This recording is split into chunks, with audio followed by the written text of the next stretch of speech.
Hello दोस्तों, स्वागत है आपका मेरे यूट्यूब चैनल सौम्य दुर्गा गुप्ता में।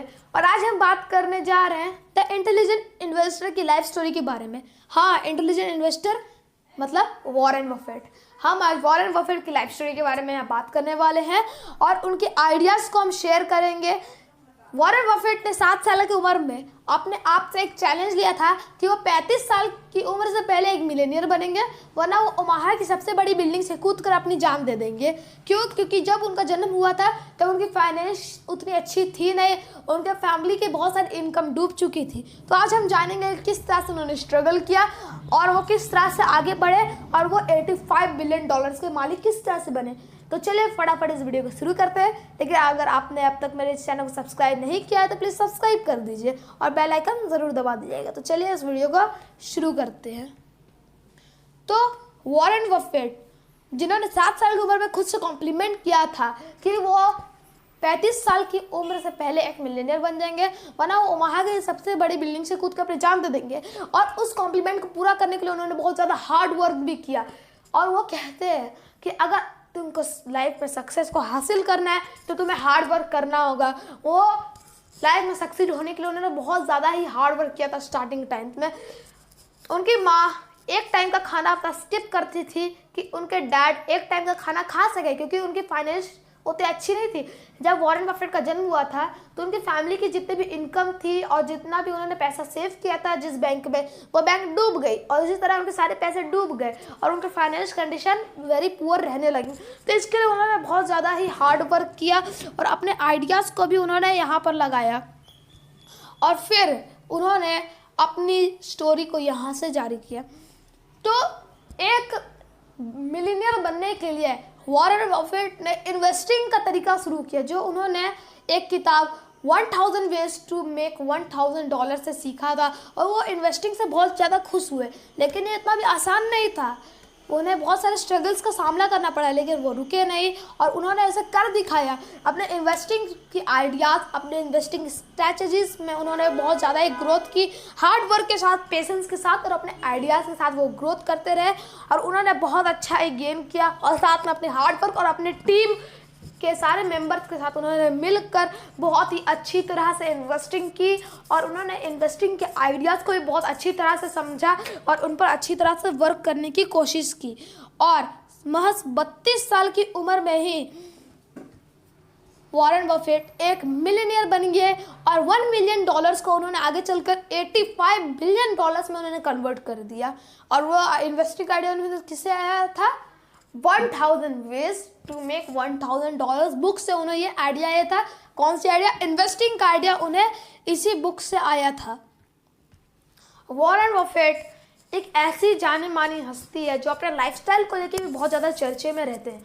वॉरेन बफेट को कंपाउंड इंटरेस्ट से बहुत ज़्यादा ही प्यार है, कंपाउंड इंटरेस्ट। और उन्हें एक स्टोरी भी बहुत ज़्यादा प्रभावित करती है। एक स्टोरी था जिसमें एक किंग था और एक किंग के पास एक आदमी आता है और वो किंग कहता है कि मांगो, क्या मांगना है? तो आदमी कहता है कि उसने एक चेस का बोर्ड दिया और बोला मेरे चेस के पहले खाने में 1 राइस देना, दूसरे खाने में 2, तीसरे खाने में 4 और इसी तरह उसको डबल करते जाना। तो उसने कहा कि बस इतना ही। तो उसने कहा अपने सिपाहियों कि उसे भर दो। लेकिन जब वो उसे भरने लगे तो उस राजा को अपना पूरा किंगडम बेचना पड़ा उसको उस राइस देने में।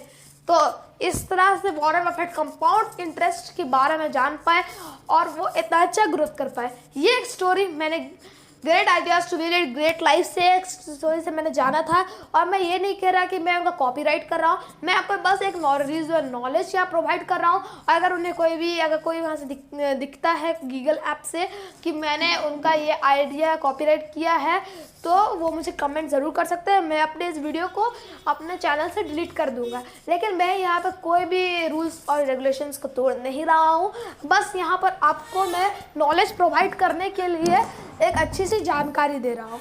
तो फ्रेंड्स, ये था life story of Warren Buffett. और life story of Warren Buffett आपको पता होगा कि वॉरेन बफेट अभी 90 साल के हैं और वो अभी भी अच्छी तरह से काम कर सकते हैं और बहुत ही हेल्दी वेल्दी लाइफ वो जी रहे हैं। तो हम लोग अब नेक्स्ट जानते हैं वॉरेन बफेट के डेली रूटीन के बारे में। तो अभी हम जानने वाले हैं वॉरेन बफेट के डेली रूटीन के बारे में। वॉरेन बफेट रोज़ सुबह 6:45 में अपने 50 साल पुराने घर में अपनी नींद पूरी करके उठते हैं।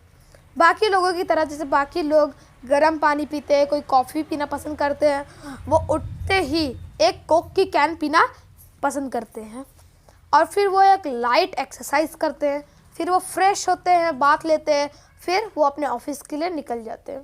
लेकिन इस बीच उन्होंने ब्रेकफास्ट नहीं किया। क्यों उन्होंने ब्रेकफास्ट नहीं किया? क्योंकि वो रास्ते में मैकडॉनल्ड्स से ही ब्रेकफास्ट करना पसंद करते हैं और वो मैकडॉनल्ड्स के बहुत ही रेगुलर कस्टमर है। फिर ब्रेकफास्ट लेने के बाद वो अपनी कार में ही ब्रेकफास्ट कर लेते हैं और फिर अपने ऑफिस पहुंचने के बाद वो सबसे पहले न्यूज़पेपर्स पढ़ना पसंद करते हैं, जैसे the New York times, Washington DC और बहुत सारा, और वो वहाँ पर बुक्स भी पढ़ते हैं। वॉरेन बफेट ने खुद कहा था कि वो अपने ऑफिस में करीब 5 घंटे पढ़ाई करते हैं, जिसमें से वो 500 पेजेस रोज़ पढ़ते हैं और इसी तरह उनकी नॉलेज इंक्रीज होती है, बिल्कुल कंपाउंड इंटरेस्ट की तरह। फिर इसी बीच लंच का टाइम आता है। लंच के टाइम में भी वो मैकडॉनल्ड्स से ही अपना लंच लेके खाना पसंद करते हैं और फिर शाम के टाइम में वो बच्चों को आइसक्रीम्स खिलाते हैं, फ्री में आइसक्रीम्स खिलाते हैं और वो खुद आइसक्रीम खाते हैं। वो कहते हैं कि उन्हें 6 साल के बच्चे और छोटे छोटे बच्चे 7-8 साल के बच्चों की तरह खाना बहुत अच्छा लगता है, उनके साथ टाइम स्पेंड करना और उनकी तरह ही लाइफ को एंजॉय करना उन्हें बहुत पसंद आता है। लेकिन वो कहते हैं कि आजकल की पीढ़ी का मुझे एक बात बिल्कुल पसंद नहीं आता है कि वो अच्छी तरह के एंजॉयमेंट वाली चीज़ों को छोड़ के हमेशा मोबाइल में घुसे रहते हैं। और फिर उन्होंने एक डिसीज़न लिया कि वो अपना कभी भी वो एक स्मार्टफोन नहीं रखेंगे। वो उनके पास भी आज भी सैमसंग का एक फ्लिप फ़ोन है। तो फिर इसी बीच उनका घर जाने का टाइम आता है। वो घर जाने के बाद डिनर या तो कभी कभी अपनी बीवी के या अपनी वाइफ के हाथों बनाए हुए डिनर्स करते हैं, या फिर वो मैकडॉनल्ड्स से ही डिनर करते हैं, या कोई अपनी फेवरेट रेस्टोरेंट में जाके वो डिनर करना पसंद करते हैं और फिर वो 10:45 को वापस सोने चले जाते हैं। तो ये था वॉरेन बफेट का डेली रूटीन और उनकी लाइफ स्टोरी। अगर आपको ये वीडियो पसंद आया हो तो इसे प्लीज़ लाइक कर दीजिए, सब्सक्राइब कर लीजिएगा और कमेंट ज़रूर कीजिएगा। Thank you.